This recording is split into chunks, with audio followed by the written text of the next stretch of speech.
pagi ini tentang pembesaran prostat, bagaimana kita pakai supabu. Ya, banyak ya kejadiannya tuh banyak pembesaran prostat terutama pada pria, pasti pria ya, karena wanita nggak ada prostat ya.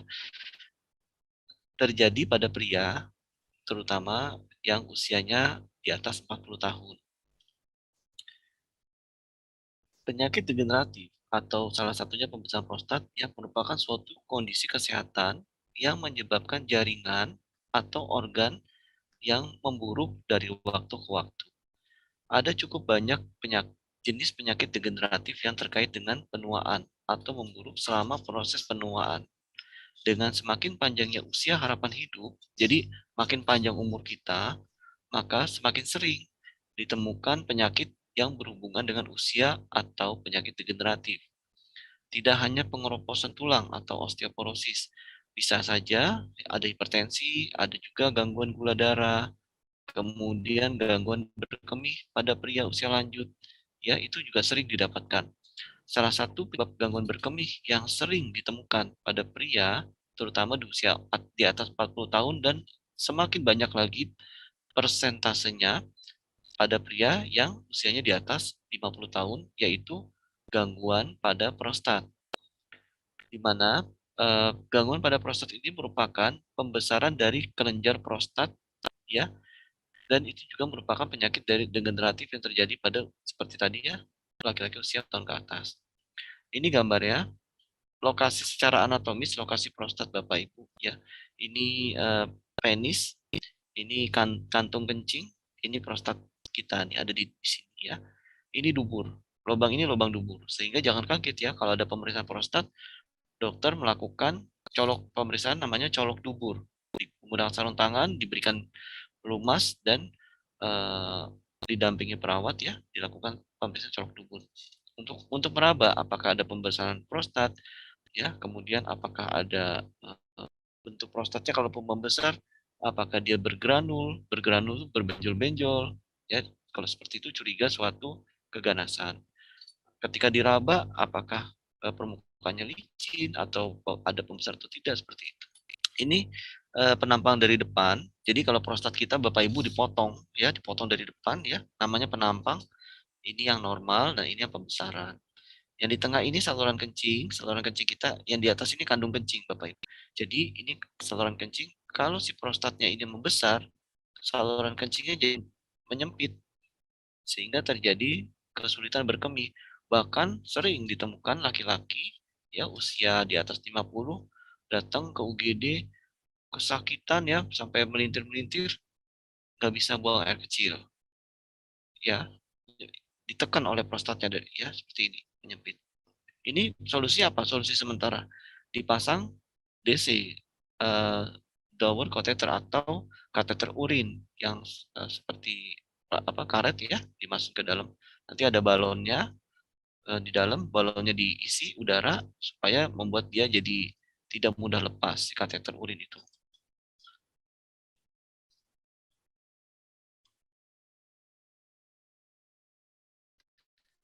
Ini seperti tadi ya, prostat merupakan kelenjar pada pria terletak di bawah kandung kemih dan di sekitar uretra.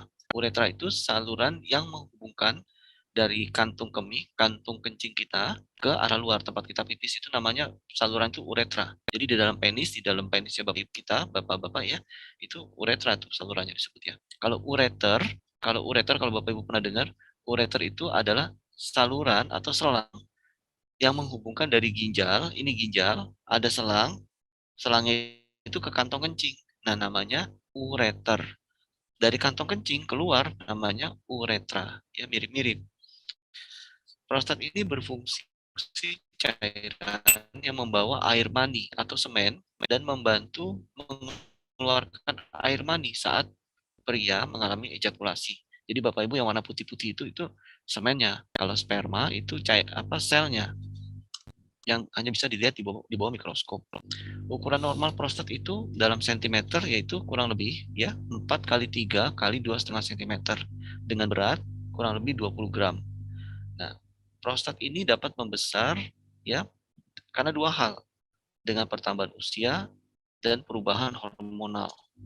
Hormon apa yang bisa membuat prostat menjadi lebih cepat membesar? Salah satunya adalah hormon testosteron. Jadi peningkatan hormon testosteron akan merangsang akan merangsang pembesaran dari prostat itu. Jadi Bapak Ibu, kalau sudah suntik hormon testosteron, ya harus betul-betul ketat ya. Jadi jangan sembarangan kalau ada klinik atau apa, sini-sini suntik testosteron ya, jangan. Karena nanti resikonya bisa terjadi pembesaran prostat. Ini penampang anatomis dari depan ya, kita lihat dari samping. Jadi gambar ini bisa terjadi karena kebaikan ya, ilmu pengetahuan ya. Ada gambar aslinya adalah ini sebetulnya jenazah yang sudah didedikasikan untuk ilmu kedokteran. Jadi memang betul-betul jenazah itu dipotong, Bapak Ibu, dipotong seperti ini ya, dengan gergaji mesin ya. Ini posisi kandung kemih, ini usus kita dan ini rektum, akhir dari kolon. Kolon itu usus besar. Nah, ini anus Bapak Ibu. Ini prostat. Jadi dokter kalau mau melakukan pemeriksaan prostat, pemeriksaan yang secara pemeriksaan yang belum menggunakan alat atau tidak menggunakan alat, yaitu melakukan pemeriksaan rectal touche atau RT, atau kalau bahasa Indonesianya colok dubur. Ini prostat ya. Ini tulang pubis. Ini penis kita. Ini uretra. Ini skrotum. Skrotum itu pembungkus testis. Nah, di dalam ini namanya testis atau sel telur pada pria. Apa namanya? Testisnya organ yang menghasilkan sperma pada pria. Skrotum ini kantongnya. Kantongnya si testis. Ini penis, ya saya ulangin. Ini tulang pubis, kantong kencing atau kandung kemih. Nah, disinilah letak prostat. Ini gambaran prostat yang normal. Nah, ini Bapak Ibu contoh gambaran prostat yang mengalami pembesaran. Ya. Nah, kalau ini penampang yang lebih jelas, penampang anatomisnya ya lebih agak bagus gambarnya. Ini bladder atau kandung kencing, ini prostat dan ini uretra.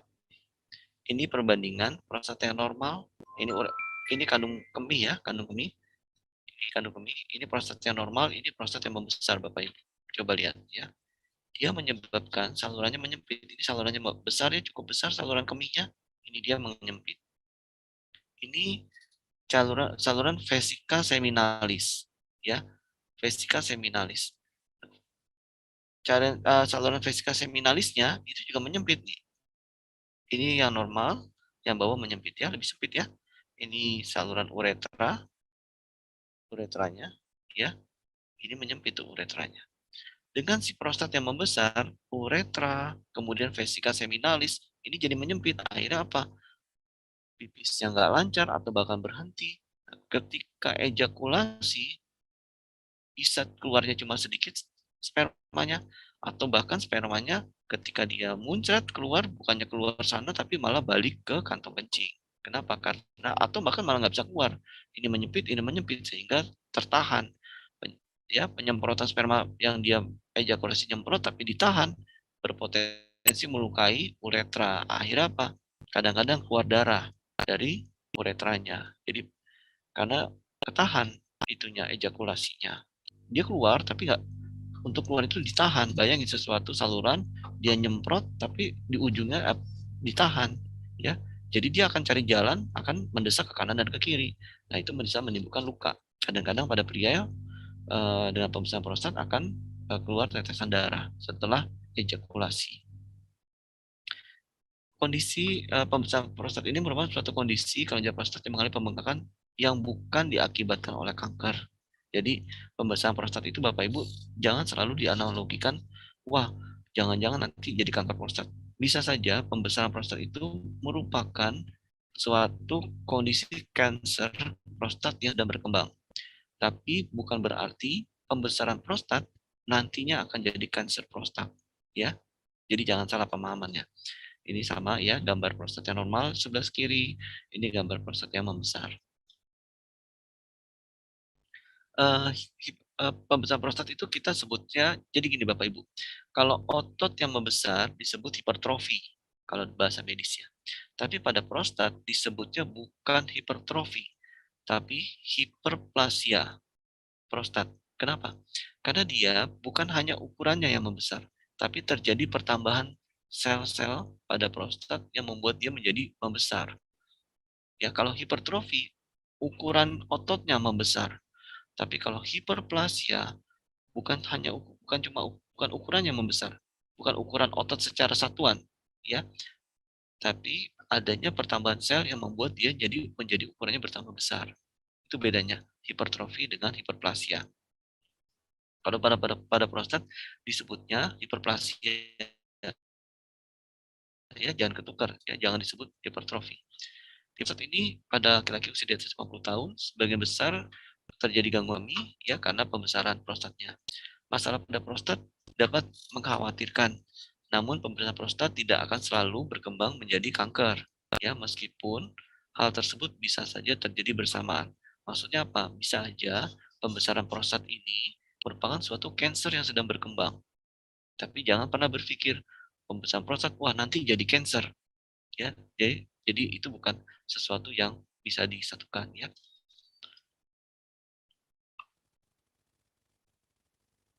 Ini dokter perempuannya tuh dia ngasih tahu, nih gejalanya apa aja, ya.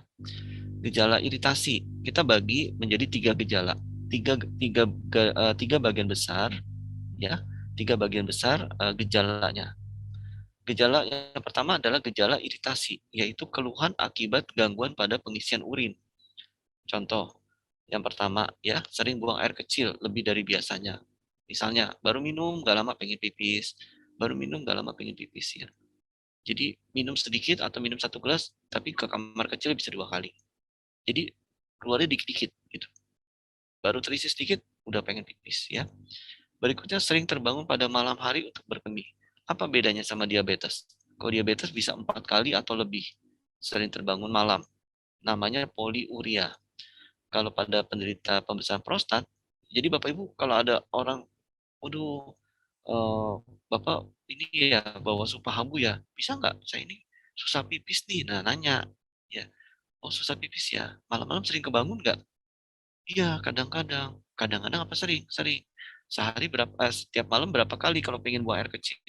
Ya, bangsa ya 2 atau 3 kali deh, tapi tiap hari. Nah, itu curiga prostat. Tanyain lagi, usia Bapak berapa sekarang? Ya, 50 lebih gitu. Atau orang bilangnya, gocap lebih dah gitu ya. Ya udah, oh kita udah mikir nih, oh jangan-jangan prostat ya. Jangan langsung ditembak, Pak, jangan-jangan prostat, jangan ya. Tapi kita sebagai leader Supahabu, sebagai member Supahabu, kan seperti dokter ya, bisa mendiagnosa juga. Tanya lagi, ya, ingin buang air kecil mendadak nggak? Nah iya sering-sering tuh, sering gitu. Oh iya, oh kadang-kadang pernah nggak ngompol? Pernah sih. Kadang nggak tahan, akhirnya saya jadi buang air kecil di celana, tapi dikit. Kadang-kadang juga kalau malam ya nggak sering sih, tapi berapa bulan sekali kadang suka ngompol. Nah itu awas-awas ya, itu curiga udah prostat ya, masuk ke dalam kategori gejala yang namanya gejala iritasi. Berikutnya adalah gejala obstruksi atau gejala penyumbatan, yaitu keluhan yang terjadi pada saat pipis, ya saat berkemih. Jadi gejala iritasi itu tadi ya, mengompol, sering ingin bolak-balik ingin pipis, sering terbangun malam 1 sampai 3 kali untuk buang air kecil ya. Ya, minum dikit, pinginnya buru-buru pipis. Nah, itu gejala iritasi. Kalau gejala penyumbatan atau gejala obstruksi, pipisnya nembaknya tuh dikit, ya. Yang bagusnya mancur sur keluar ke depan cur gitu ya, kencang ya. Ini nembaknya ke bawah, ya, letoy gitu. Keluar airnya dikit. Ya kenapa dikit? Ya salurannya ketahan ya. Kemudian buang airnya terputus-putus. Pipis belum belum merasa puas, loh kok susah sih dan harus ngeden. Ngeden dikit baru keluar lagi. Berikutnya adalah mau pipis, nunggu dulu barang berapa detik. Udah ngedorong pengen pipis, aduh, 1, 2, baru keluar ya. 1, 2 detik baru keluar. Nah itu contoh-contoh gejala obstruksi pada pembesaran prostat. Berikutnya adalah butuh waktu lama untuk lama ya. Ya Bu. Kalau cuma karena habis banyak minum bukan berarti ya bisa lama benar gitu ya. Terutama ibu-ibu nih ya, kalau pasangannya pipisnya lama ya, tanya, "Kok lama sekali?" "Iya, ini keluarnya dikit keluarnya pelan, udah gitu mungkin banyak kali ya, jadi lama nih keluarnya, jadi kayaknya keluar terus gitu pipisnya tapi pelan." Nah itu ya, itu curiga gejala obstruktif. Nih si dokternya mau ngasih tahu apa lagi. Nah gangguan berikutnya adalah gangguan pasca berkemih, yaitu rasa tidak lampias. Jadi gangguan pipis, rasa tidak lampias tuh gini, habis pipis kayaknya masih pengen lagi deh, tapi ngeden-ngeden pipisnya kayak masih ada. Nah itu ya, namanya gangguan pasca berkemih. Kemudian urin menetes setelah selesai buang air kecil. Udah selesai pipis, masih ada, kemudian dilap tisu biar kering ya, ujung penisnya dibuang tisunya, masih netes. Nah itu salah satu gejala pembesaran prostat ya. Ini indeks prostat dokter menggunakan IPSS, namanya Indeks Prostat Symptom Syndrome ya. Jadi sindrom prostat ada indeksnya, ya betul ya. Dokter akan menilai frekuensi berkemihnya sehari berapa kali. Ya. Kemudian ada nggak rasa tidak lampias? Itu nanti ada hitungannya. Berkemihnya atau pipisnya terputus-putus nggak pipis, berhenti berhenti sebentar, bukan bukan dia yang setel ya, tapi itu putus sendiri loh kok berhenti, didorong-dorong baru pipis lagi ya. Kemudian rasa tidak mampu menahan pipis, kebelet ya, nahan pipis, bernahan sedikit, aduh nahan ngompol ya. Kemudian pancarannya lemah, bukan jembur, tapi pelan ke bawah, bukan ke depan ya, bukan, tidak ada tekanan pancarannya. Kemudian berkemihnya di malam hari dan kualitas hidup saat ini dengan keluhan-keluhan tersebut. Jadi tanya, sering berkemih nggak malam hari? Iya, malam tuh sering kebangun buat pipis. Berapa kali? Dua, tiga kali. Seminggu berapa kali? Seminggu bisa tiga kali, bahkan kadang-kadang 4 kali dong. Nah, itu berarti udah curiga ada pembesaran prostat. Bagaimana Bapak Ibu untuk mendiagnosa pembesaran prostat? Pertama ditanyakan keluhan saat ini, ya, kemudian durasi gejala. Tanyakan juga pernah ada riwayat operasi nggak sebelumnya. Kemudian ada nggak riwayat obat-obatan yang rutin dikonsumsi? Karena begini Bapak Ibu, ada obat-obat tertentu yang nanti dia efek sampingnya, dia akan menyebabkan pembesaran pada prostat. Ada nggak riwayat penyakit sebelumnya? Tadi riwayat operasi ya. Nah ini kita tanya, ada nggak riwayat penyakit sebelumnya? Contohnya apa Bapak Ibu? Yang bisa terjadi pembesaran prostat. Yaitu contohnya salah satunya adalah diabetes ya. Kemudian penyakit hipertensi ya, itu juga bisa mencetuskan salah satunya pembesaran prostat. Rajin olahraga atau tidak? Orang yang rajin olahraga ya, risiko atau potensi untuk terjadinya pembesaran prostat itu lebih rendah. Mereka yang tidak merokok dan saat itu rendah di saat nanti usia sudah di atas 50 tahun. Kemudian dalam mendiagnosa, ya kita perlu lihat ada nggak keluhan penyerta. Jadi keluhan selain yang berkaitan dengan pipisnya. Misalnya sering demam-demam nggak? Oh ya, badan saya itu sering anget-anget, sering anget, entah hilang timbul, hilang timbul. Kemudian ada penurunan berat badan nggak? Oh ya ada, berapa? Bulan lalu sekilo, bulan ini setengah kilo. Nah itu berarti bukan pembesaran prostat ya Bapak Ibu. Kenapa kita tanyakan penurunan berat badan? Karena kita mau tahu ini suatu pembesaran prostat atau suatu kanker prostat.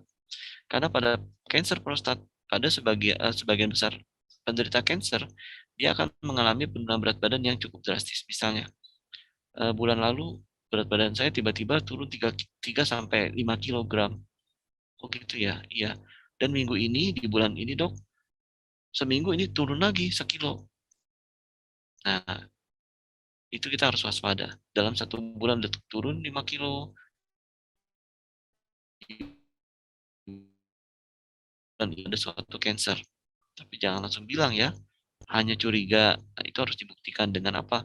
Pemeriksaan lanjutan. Ada lagi keluhan nyeri pinggang dan nyeri tulang belakang. Jadi nyeri tulang belakang nggak selalu saraf kejepit ya. Bisa saja itu adalah suatu pembesaran prostat. Nambah lagi ya ilmunya ya. Kemudian ada nggak riwayat penyakit pada keluarga yang memiliki pembesaran prostat? Contohnya apa? ayah, ya, kakeknya ada nggak? Jangan, Bapak Ibu jangan sampai nanya ya.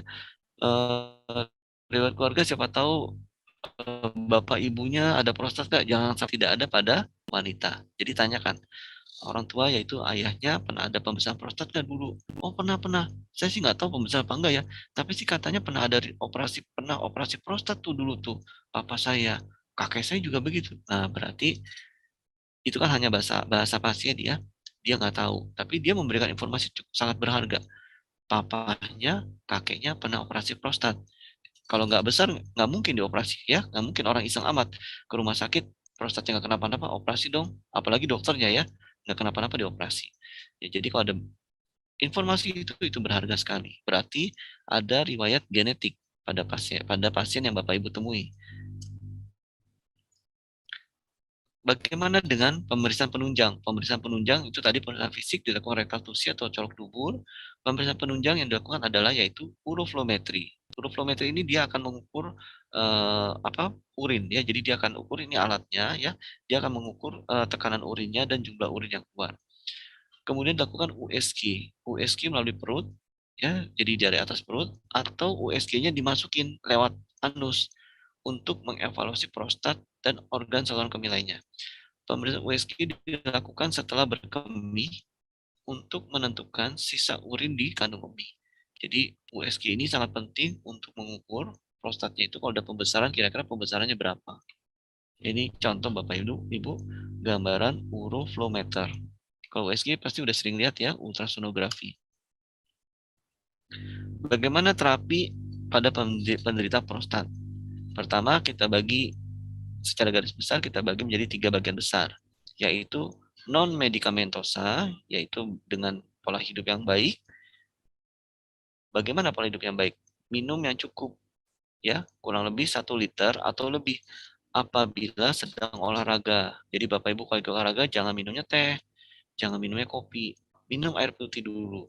Usahakan 1 liter atau lebih, ya. Kenapa? Coba deh, ketika olahraga saat pipis, coba kira-kira aja minimal pipisnya itu 0,5 liter ya. Nah, kalau pipisnya 0,5 liter atau 500 mili, segelas 500 mili ya, Bapak Ibu jangan berpikir, oh pipisnya 0,5 liter, berarti saya minum 0,5 liter cukup. Dokter Oi bilang kurang. Kenapa? Bapak Ibu udah hitung belum? Air yang keluar lewat keringat, ya kan? Saat olahraga, saat berkeringat itu berapa? Berapa cc? Udah hitung belum? Gimana gitu kan dokternya? Oke, memang nggak bisa dihitung ya susah ya. Tapi kita asumsikan saja saat berkeringat itu yang keluar juga 500 mili. Jadi, habis olahraga minum minimal 1 liter atau lebih. Nah, itulah akan lebih bagus. Apabila sedang olahraga atau iklim cuaca panas. Jadi, Bapak Ibu jalan-jalan nih ke Mesir, lihat ya atau kemana ke luar negeri ya panas udaranya, bawa air putih 1 liter lebih minum, jangan sampai kekurangan minum. Terutama bapak-bapak ya, biar nggak kena prostat, biar tidak terjadi pembesaran prostat. Kurangi minum di malam hari dan jika akan perjalanan jauh. Jadi ketika perjalanan jauh ya nggak usah terlalu banyak ya, tapi cukup minum ketika udara panas atau sering. Jadi bahasa ini maksudnya supaya tidak menahan kencing, maksudnya begitu. Jadi poinnya bukan membatasi minum, tapi supaya seseorang itu dia tidak menahan kencing berlama-lama. Kan itu nanti dia bisa mencetuskan pembesaran prostat juga. Hindari alkohol dan kafein nih bapak-bapak yang suka minumin kopi ya, kurang-kurangin karena bisa meningkatkan produksi urin dan mengiritasi kandung kemih. Salah satunya dia juga mengiritasi dari prostat tersebut. Kalau prostat sering teriritasi, ya nanti apa kerja prostatnya? Dia akan merangsang dia untuk menjadi membesar. Terapi berikutnya adalah dengan obat-obatan. Contoh obat yang dipakai yaitu Harnal, ya itu nama dagang atau nama paten. Banyak merek-merek lain-lain. Kemudian obat yang bisa digunakan itu obat medis ya. Bagaimana dengan obat tradisional? Yaitu obat yang berbahan alami. Kita bisa menggunakan herbal. Herbal apa? Supahabu. Direkomendasikan yaitu yang alfa. Setelah obat, terapi berikutnya adalah pembedahan. Nah, eh, ini kita bahas tentang terapi pembedahan. Jadi ini saya ambil dari hasil pertemuan Persatuan Urolog Amerika, ya. Mereka mengadakan di pertemuan, ya, pada tanggal 27 sampai 28 Juni tahun 2020, ya. Ini tentang surgical therapy, terapi bedah, ya. Kalau jadi pertama di assessment of prostate size. Jadi prostatnya itu dinilai dulu ukurannya, apakah small, kecil, ya, ataukah menengah, average, atau yang large, atau yang ukurannya besar, ya. Nah, ini rekomendasi tindakan-tindakannya, ya. Ini kan ada tulisan HOLEP. Ini HOLEP, ya. HOLEP itu maksudnya enukleasi dengan laser holmium pada prostat. Jadi namanya laser holmium. Kalau TULEP, ini TULEP pada prostat yang besar, ya. Pada prostat yang besar. Jadi TULEP maupun HOLEP ini teknologi menggunakan laser, Bapak Ibu. Kalau yang HOLEP untuk prostat yang small, TULEP untuk prostat yang large, untuk prostat yang besar, yang maksudnya pembesaran tapi dia besar sekali, ya, dengan laser, namanya TULEP. TULEP itu singkatan dari laser thulium prostat, thulium prostat. Jadi bisa dengan HOLEP, TULEP, atau simple prostatectomy. Jadi HOLEP juga bisa digunakan pada yang besar, bisa juga menggunakan TULEP, tapi lebih diutamakan menggunakan yang TULEP, ya. Simple prostatectomy ini bedah menggunakan teknik TUR. Jadi TUR tulisannya. TUR itu dikerok, prostatnya dikerok, ya, seperti itu. Jadi kayak kita ngerok kelapa, Bapak Ibu. Kayak betul-betul bentuknya tindakan seperti kita ngerok kelapa, ya. Nah, bagaimana dengan herbal? Nah, dari penelitian yang dilakukan oleh ini peneliti dari China, ya, Yuhang Liu, Zhou Wang, ya, Yuga, Xiang Chen, Bo Zhang, ya, Xi Chen, ya, Pei Huan Liu, dan teman-teman, ya. Pada 21 Desember, mereka menerbitkan jurnal yang menemukan adanya suatu manfaat dari kurkumin, ya, kurkuma, dalam mengendalikan pembesaran prostat. Bagaimana kok dia bisa? Karena dia bekerja dengan cara mengurangi pembengkakan atau inflamasi dan mengurangi epithelial mesenchymal transition, jadi EMT-nya. Jadi pembesaran prostatnya itu secara bertahap dikecilkan oleh kurkumin. Nah, ini penelitian dari China dan ini hasil penelitian jurnal, ya, masih update, Bapak Ibu, masih tahun 2021. Jadi kebetulan ini penelitian yang terbaru. Jadi kalau di dalam dunia ilmiah seperti Ibu Gresti, ya, atau eh, Bapak Ibu semua yang sebagai peneliti atau sebagai pendidik, ya, di pusat pendidikan di universitas, itu paling lama hanya 5 tahun, ya. Jadi dianggap masih update, suatu penelitian itu paling lama 5 tahun. Nah, ini kebetulan kita ketemu, ya, yang 2021. Tahun 2021 peneliti China mereka menemukan, ya, sekali lagi, kurkumin itu mampu memperbaiki inflamasi dan pembengkakan sel yang berlebih, yaitu pada epithelial mesenchymal transition pada hiperplasia prostat atau disebut benign prostatic hyperplasia. Jadi kurkumin exert antiproliferatif sebagai anti-inflamatori dan anti-EMT efek. Jadi kurkuma ini bekerja pada tiga sisi, yaitu sebagai antiproliferatif, sebagai antiinflamasi, dan sebagai anti-EMT. Jadi dia mengurangi hiperplasianya, pertambahan sel pada prostat. Ya, ini bagus sekali, ya, penelitian baru, ya. Bagaimana dengan moringa? Moringa itu juga terdapat pada supabu alfa. Dosisnya 100 mg. Pada moringa itu didapatkan ekstrak daun etanolik. Jadi pada moringa itu ada zat namanya etanolik. Dia berfungsi mencegah pembesaran prostat, di mana prostatnya itu, jadi pada penelitian, jadi sampelnya diinjeksikan testosteron, ya. Kemudian dengan diinjeksi testosteron membesarlah prostatnya. Kemudian dikasih moringa. Nah, kandungan zat etanolik pada moringa itu dia bersifat sebagai antioksidan dan melakukan penghambatan media inflamasi. Ribet amat dokter, oh ya nggak apa-apa. Memang begitu kata penelitinya ya. Tapi singkatnya adalah hasilnya Moringa olivera atau daun kelor dapat menjadi agen fitoterapi. Fito itu tanaman. Terapi yang berasal dari tanaman yang potensial dalam pengelolaan benign prostat hyperplasia pada pria. Ya, jadi pembesaran prostat pada pria. Nah, ini jurnalnya Bapak Ibu yang tadi saya sebutkan tadi di depan. Jurnal tahun 2018. Masih update ya, ini 2022 ya. Jadi ada Ismail Isola ya, Kayode Oyemitan, Olasun Ovalayan ya, dan teman-teman. Jadi lihat, meneliti dan menemukan potensi dari Moringa olivera dalam pengobatan pembesaran prostat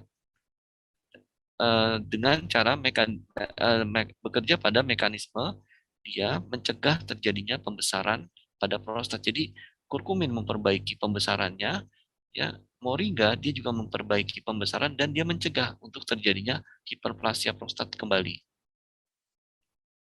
Ini gambar dari Supabu alfa ya. Kalau kita terapi dengan herbal Supabu alfa ini isinya per kapsulnya dia dosisnya 500 mg berisi ekstrak Canas striata yaitu albumin dari ikan gabus senilai 300 mg, kemudian ekstrak kurkumanya 100 mg dan ekstrak daun kelor 100 mg. Supabu ini kapsulnya ya sudah tersertifikasi halal dan memiliki teknik ekstraksi yang sudah dipatenkan Bapak Ibu. Jadi teknik ekstraksinya itu dengan metode canggih dan itu sudah dipatenkan sehingga tidak mudah untuk ditiru-tiru oleh orang lain atau oleh pabrik-pabrik lain. Itu yang menjadikan Supabu alfa itu berbeda. Kita bahas sedikit tentang manfaat albumin pada Supabu alfa ya. Pada pembesaran prostat, albumin ini bekerja pada antiinflamasinya ya. Kemudian dia juga sebagai antioksidan. Jadi antioksidan ini dia akan menjaga supaya prostat itu tidak mudah mengalami hiperplasia. Kalau sebagai antiinflamasi, pembengkakannya diredakan oleh albumin ini. Ya, kemudian albumin bonusnya manfaat lainnya dia mempertahankan keseimbangan asam basa, yaitu dia menjaga tubuh kita supaya tidak pH tubuh kita supaya tidak cenderung ke arah asam. Kenapa? Karena kalau pH tubuh kita itu cenderung ke arah asam, itu salah satunya bisa mencetuskan terjadinya cancer. Ini manfaat kurkuma ya. Kurkuma selain untuk prostat juga sebagai anti cancer dan mengobati infeksi. Infeksi dari bakteri dan virus serta juga jamur. Dan memiliki manfaat sebagai anti hiperglikemi, jadi bermanfaat bagi pasien diabetes, juga bermanfaat pada pasien hipertensi. Nah, lengkap ya. Jadi kita nggak cuma ngobatin prostatnya, kita ngobatin sekaligus kalau dia gula darahnya tinggi, seperti kita ketahui tadi, penyakit penyerta pada pembesaran prostat, ya. Contohnya dia ada hipertensi, dia ada sakit gula. Nah, kita kasih Supabu alfa, lengkap udah kurkumanya. Jadi nggak untuk hipertensi obat hipertensi. Nih herbal hipertensi, untuk gulanya nih herbal gula ya, enggak. Jadi Supabu alfa ini sudah kompleks ya, dia udah mengobati hiperplasia prostatnya, sekaligus mengobati hipertensinya, mengobati apa namanya kadar gula darahnya. Loh, kok bisa? Ya ini berdasarkan fungsi-fungsinya. Dan ini adalah jurnal penelitian yang diterbitkan di tahun sebentar 2015 ya. Sebagai antioksidan nephroprotective dia menjaga supaya ginjal kita tetap sehat dan sebagai hepatoprotektif. Kalau ilmu pengobatan China kuno ya Bapak Ibu ya. Kesehatan. Jadi tabib-tabib China itu kalau mengobati orang sakit ya salah satunya beberapa organ penting yang diobati yaitu jantung, liver dan ginjal. Ya, berikutnya adalah limpa. Gitu. Jadi sama paru-paru, paru-paru, jantung, liver, ginjal. Terutama liver, ginjal karena itu berkaitan. Kalau bermasalah pada liver nanti nggak lama terjadi kerusakan pada ginjal. Namanya penyakit kalau dalam dunia medis disebut hepatorenal failure. Jadi kerusakan ginjal yang diakibatkan dari sebelumnya adanya kerusakan pada liver. Ini bagus sekali kalau kita berikan Supabu alfa karena dia ada albumin, ada moringa dan ada ekstrak kurkumanya. Ini manfaat dari moringa ya. Ini banyak sekali ya Bapak Ibu ya, sebagai antioksidan, sebagai antiinflamasi untuk prostat, bagi yang keputihan. Kurkuma dan moringa sebagai antifungal ya, anti penjamuran ya. Di contoh nih. Bukan contoh ini ya. Nih, mengobati infeksi bakteri dan jamur. Jadi ibu-ibu yang keputihan bisa dikasih Supabu alfa karena dia ada efek di kurkumanya, efek sebagai anti jamur dan antibakteri sekaligus ya. Itu kurkumanya. Moringanya juga ada sebagai anti penjamuran, anti jamur dan anti tumor. Jadi kalau ternyata dia pembesar prostat itu merupakan suatu kanker prostat, sekaligus kansernya diobati. Min dan oleh moringa. Sekian Bapak Ibu, terima kasih atas waktunya.